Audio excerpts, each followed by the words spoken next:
Ladies and gentlemen, we are going to look at the introduction to embryology, and this introduces us to what we are going to study generally in this embryology session. So, embryology simply means a study of embryos, and here we're looking at the time that the embryo or the fetus is growing when it is still in the mother's womb, that is prenatal development. So, study of prenatal development or the study of embryos, that is embryology. So it comes from the word embryo and then loge. Of course, loge from logos, which means study of, and then embryo, which defines that period within the mother's womb. Okay? So it's a science that deals with the processes and regulations in the prenatal growth, and we're looking at also the development of this organism. Of course, in this case, we are looking at medical embryology, and we are essentially focusing on the female genital tract, which is the uterus, and then looking at all the other parts of the genital tract. And this seeks to explain or describe the fertilization, also explain how organs develop in the body, explain why some children are born with defects, birth defects, and then it's going to equip us with knowledge about the factors responsible for the maldevelopment, which afterwards is going to tell us how we can prevent these defects from occurring. The diagram below is showing us the different planes that we have in anatomically. Of course, looking at your right is the superior, looking at superior and the inferior, then looking at the in front, which is the ventral or the anterior, and then the posterior, which is the behind. So the posterior is dorsal when we talk in terms of the embryonic development, and then anterior is defined as ventral when we talk about the embryonic development. And then what we call the superior, or what is above, we define it as the rostral, and then the inferior is the caudal. Okay, so we can look at the sagittal division, where we divide still on the left, we divide the person into two equal parts through the sagittal sectioning. Realize we have the left and the right, and when you move far away from the median division, that gives us the lateral, and towards the median it is the medial. Okay, far away from the body, we're talking about the distal, then near to the body, talking about the proximal. You understand? Okay, good. So still this gives us more details about the anatomical planes in terms of the embryologic origin. Talks about the colonus plane on the first drawing, starting from the from your left, and then the middle one talks about the transverse planes, and the last one talks about the oblique planes. Okay, so of course these are imaginary planes, but we use them in C-section, especially in CT scans. Okay, so this is going to be the representation all the way from fertilization, talk about the different cell divisions up to when we form the blastocyst, then we'll talk about the fetus coming in, and then how up to the time we deliver the mother. So this is the essentially the development, like I mentioned, prenatally, of the embryo, from the time it is fertilized up to when it becomes the fetus, and then we deliver this baby. Okay, so embryological terms, we are looking at oocyte, which essentially means the female germ or sex cells produced by ovaries. Then look at the sperm, which is essentially the male germ cells produced by testes. Okay, then the zygote, now this is the product of fertilization after the union of the sperm and the secondary oocyte. Then the conceptus, this is a product of conception. Okay, so this we are looking at the embryo along with its extra embryonic membranes. Then cleavage, talking about the series of mitotic divisions of the zygote to form early embryonic cells, which are also called blastomeres. And then we'll look at the modular. Of course, this is a solid ball of 12 to 32 cells. Average it can be around 16 cells, and is formed 3 to 4 days after fertilization. Blastocyst, this forms at late molar stage, where the fluid passes into the intercellular spaces between the inner and the outer layers of the cells, and it forms a fluid-filled cavity.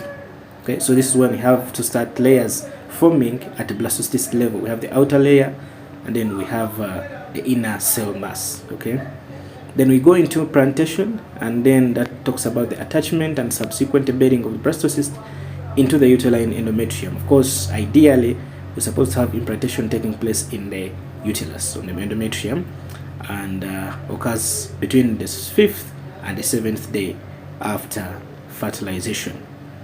Then we have gastrulation, and this talks about the formation of 3 layers: ectoderm, mesoderm, and endoderm. Okay, the trigeminal layers. Okay, then we look at, and this happens in the 3rd week of gestation. Then ovulation, process by which the neural plate forms the neural tube, and of course this is going to end up giving us the innervation of the body. They talk about the embryo. We're talking about the development of human from conception up to the 8th week in the uterus, and this is the period we call the embryonic period, or period of organogenesis. Okay, primordium essentially means the beginning or the first discernible indication of an organ or a structure, the starting point to have an organ appear. It's a primordium. Fetus, we're looking at the period from 9th week to birth. That is the fetal period. Here we have differentiation and growth of tissues and organs formed during the embryonic period. Okay. Then abortion is the expulsion of a conceptus or embryo or fetus before it is able, or before it is capable of living outside the uterus. Okay. Then we have gestation. This is the duration of the embryo in the uterus from fertilization of the ovum until delivery, and that is of course we're looking at in the period of normal pregnancy. Calculation of gestation age, you look at presumed first day of last menstrual period, and we calculate our gestation age from that time. So this is approximately 14 days or 2 weeks after the preceding menstruation, and hence the fertilization age of an embryo or fetus is 14 days less than gestation age. Okay, so we have branches of embryology. We have descriptive embryology, which essentially deals with the study of embryos and fetuses by dissection, making sections for viewing under microscope. Then we have comparative embryology. This now talks about comparison between the animals and the human beings in their embryological origins. Then you look at experimental embryology, where the living embryos of the lower animals are used in experiments to study the different parameters, maybe the testing of drugs or how they affect, or the different situations in which the researchers have interest. Then we have systemic embryology, and this studies development of particular organs and systems of the body. And then general embryology, that deals with the development of the embryo and accessory structures which protect and nourish the embryo. Okay, so basic qualities of living organism. In general, living organisms have essentially 3 basic qualities. One is protection, the second is growth, and the third is propagation of species. We look at growth. We're talking about increase in height, in weight, that is physical growth. We talk about the mental growth. We have the increase in intelligence, social behavior, and of course it is determined by the different things like proper nutrition, the different customs, different cultures, different exposures, the nurturing. We look at protection. Every living thing ought to be protected from the difficult environments, conditions like heat, cold, rain, famine. So here you should have food, water, clothing, shelter. These are basics. Of course, then a major interest in embryology is when you look at propagation of species, of genes, and this deals with the reproduction of the new individuals to prevent the extinction of species. So in terms of reproduction, you're looking at the mechanism by which new generations are coming up. So we're producing generations after generations when we're having pre-production. But without reproduction, we cannot have new generations. Okay? So for reproduction, vertebrates require the presence of 2 different sexes, that is a male and female, and that is what we call sexual reproduction. And we have external and internal characteristics that distinguish between the female and the males. Looking at the sex organs, or what we could call the gonads, internal organs, each organism has got two. Okay, each human being has got two testes, two ovaries. Okay, and these gonads are responsible for the production of the gametes, which we already talked about. The spermatozoa, which is for the males, and then the ova, which is for the females. Of course, the ova is produced in the ovaries, spermatozoa is produced in the testes. The formation of the spermatozoa in the testes is spermatogenesis, and the ova is called oogenesis. Collectively, the two are what you call gametogenesis, which of course I'm going to explain in details in the other lecture. So looking at the development of a human being, this is where the human grows and changes, becomes more advanced with time, and it's a continuous process. It doesn't stop at birth. Growth continues, okay, up to when maybe the person dies. Okay, so we talk about the increase in the body, and then advancement like eruption of teeth, growing hair, all other things. This is part of growth and development. So we have prenatal development and we have postnatal development. The one that happens before birth, of course, it's prenatal development, and after birth we're looking at postnatal development. And looking at prenatal development, here we're looking at 3 stages in prenatal development, and that is pre-implantation period, or the pre-embryonic period. They look at the embryonic period and the fetal period. So looking at the pre-implantation or pre-embryonic period, this is the time that extends from the fertilization or the fusion of male and female gametes to form a zygote, to formation of primitive layers of development. That is around the 2nd week of gestation. Okay, and this one deals with the fertilization. That is the starting point, which I've mentioned, fusion of male and female gametes to form a zygote. Then we talk about the cleavage, a series of mitotic divisions of the zygote resulting in formation of morula. Then we talk about transportation of the key living zygote, that is along the fallopian tube towards the uterus, where we are going to have the implantation happening. Okay, so of course along the way we have the more differentiation, and we have the structure and functional specialization and reorganization of the cells, cleaving the zygote to become a blastocyst. Then implantation happens around the 5th to the 7th day, with attachment of blastocyst to the uterine endometrium.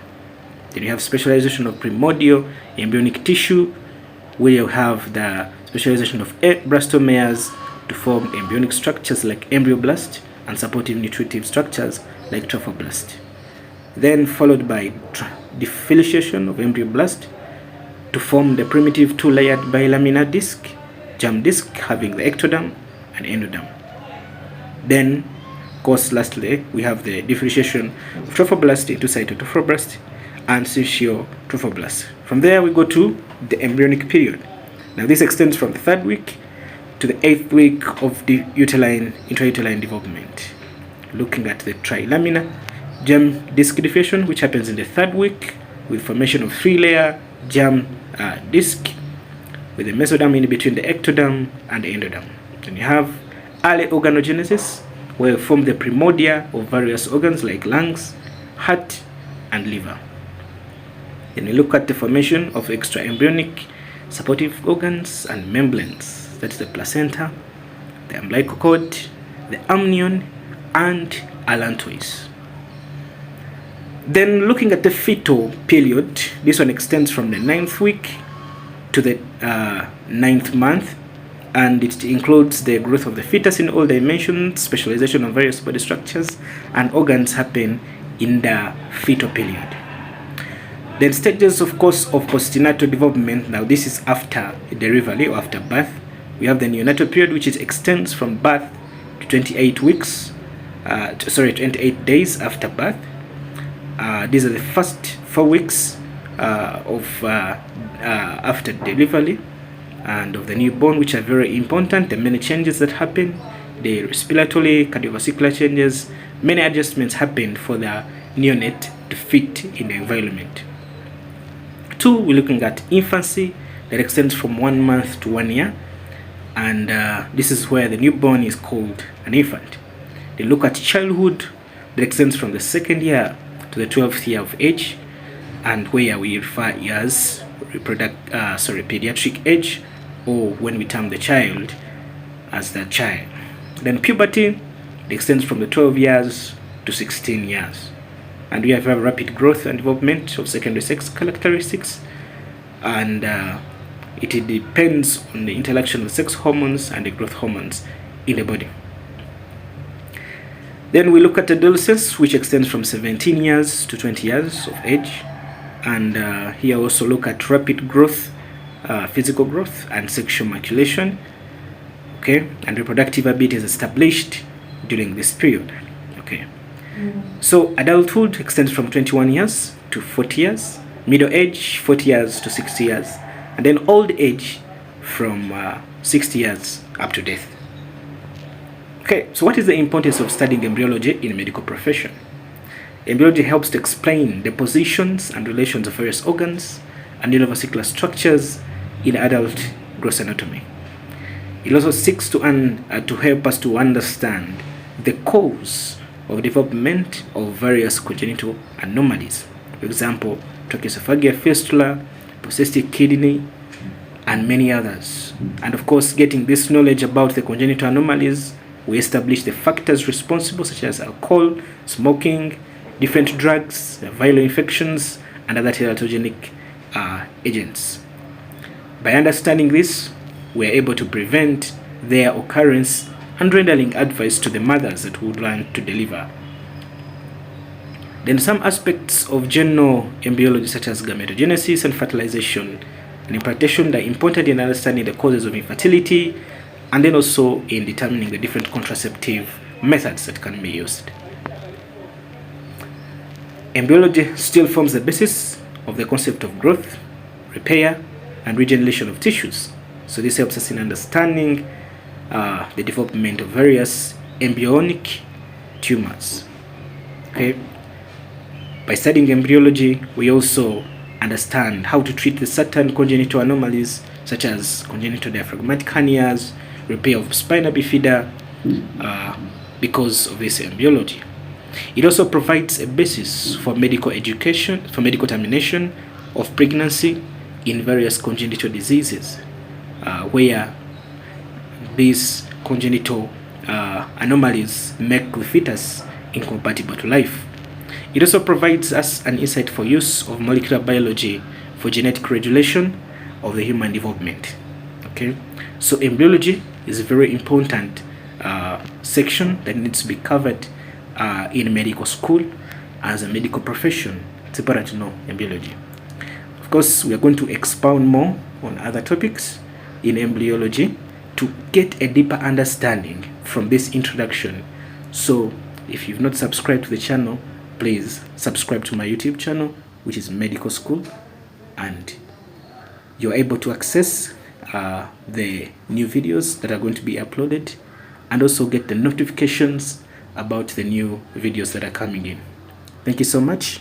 Hope this has been of help. You can send me feedback